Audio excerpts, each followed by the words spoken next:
ይህ አዋዜ ነው። ከሊቢያ በረሃ ወደ ሜዲትራኒያን ውሃ ከሞት ወደ ሞት የመገላበጥ ዕጣ ፈንታ የብዙ ምስራቅ አፍሪካዊና ሶሪያዊ ስደተኞችን ሕይወትና ተስፋ ያመከነ ቬርሙዳ። በቅርቡ በዚህ አውሮፓ በጋ አንድ ለየት ያለ ኤርትራዊ ሜዲትራኒያን ላይ ነበረ፣ ጀልባ ላይ ነበረ። የጉዞ አቅጣጫው ግን እንደ ብዙ በባህር የተበሉ ወይም የተረፉ ወገኖቹ ወደ አውሮፓ አልነበረም፣ ወደ ሊቢያ የውሃ ጠረፍ፣ ወደ እነሱ በመስመጥ ላይ ወደሚገኙ ወገኖቹ ነበር። አስመራ ስለቀሩት ቤተሰቦቹ ደህንነት ሲል ስሙን ቀይሮ ነው የሚናገረው ብሏል ታሪኩን የዘገበው ዚ ጋርዲያን ኦንላይን። ከዛሬ 10 ዓመት በፊት በተባበሩት መንግስታት የስኮላርሺፕ ዕድል ተጠቅሞ ወደ ደቡብ አፍሪካ የሄደና አሁን በእንግሊዝ ሀገር የፖለቲካ ጥገኝነት አግኝቶ የሚኖር እድለኛ ነው።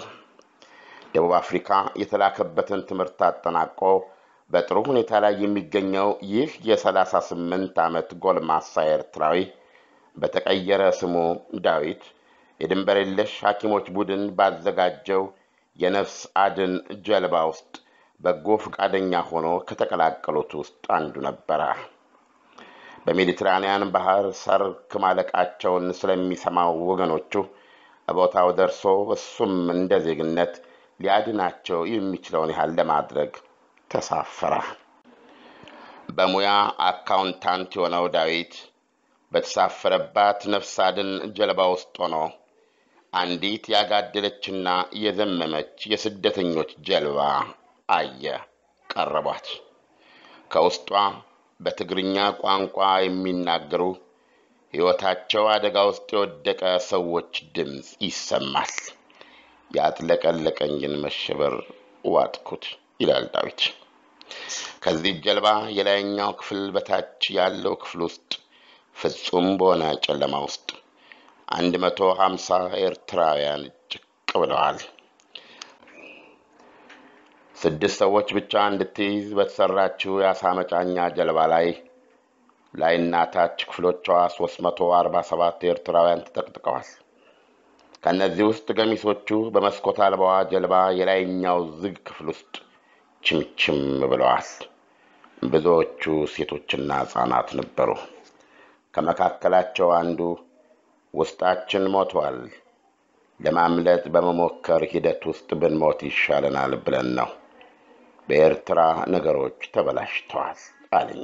በዚህ መንገድ ምን ያህል ኤርትራውያን እንደሞቱ ወይም ምን ያህል ጀልባዎች የበርካቶችን ሕይወትና ተስፋ ይዛ ደብዛቸውን እንደጠፋ በውል ቆጥሮ ማረጋገጥ የሚችል አካል የለም። የተባበሩት መንግስታት እንደሚገምተው የቀይ ባህሩ ሀገር ኤርትራ በየወሩ 5000 አፍላ ወጣቶቿን በስደት ታጣለች። ሕይወታቸው በቋፍ ላይ እንዳሉ ከተደረሰላቸው ከነዚህ ኤርትራውያኖች ውስጥ ብዙዎቹ ዕድሜያቸው ከ22 ዓመት በታች ነበረ። የ6 ወር እምቦቀቅላ ሕፃንም ነበረበት። ቶሎ ባንደርስላቸው ኖሮ በ2 ሰዓት ልዩነት ውስጥ ሁሉም ውሃ ይበላቸው ነበር ይላል ዳዊት። ቀኑ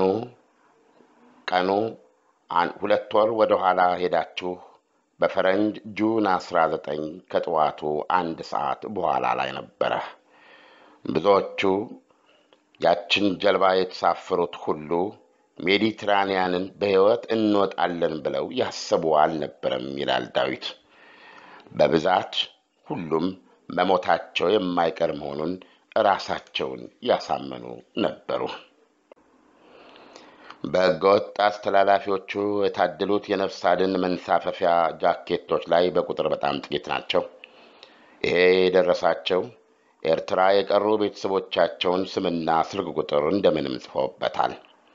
ሌሎች ደግሞ የሞቱ እንደሆነ ስለነሱ ማንን ማነጋገር እንደሚገባ ስም ዝርዝርና አድራሻ ልብሶቻቸው ላይ ጽፈዋል።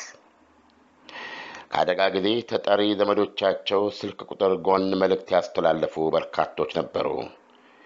እባካችሁ ሬሳዬን ለቤተሰቤ ያድርሱልኝ የሚሉ አሉ።